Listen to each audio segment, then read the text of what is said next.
আচ্ছা কার বলো তো এরকম বৃষ্টির ওয়েদারে কাজকর্ম করতে ইচ্ছা করে? ভাই আমার তো একদম ইচ্ছা করে না, সারাদিন ফোন নিয়ে ল্যাদ খাই। বাট কী করবো, কাজকর্ম তো করতে হবে। সকাল সকাল বড়রা ছেলেকে নিজেদের গন্তব্যস্থলে পাঠিয়ে আমি একটু ল্যাদ খাওয়ার পর বাইরে এসে দেখছি ঝমঝম করে বৃষ্টি পড়ছে।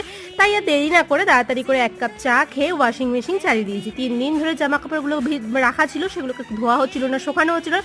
তাই আগে ওয়াশিং মেশিনে কাচতে দিয়ে আমি দুপুরে রান্নাবান্নাগুলো আগে সেরে নিয়েছি তাড়াতাড়ি করে।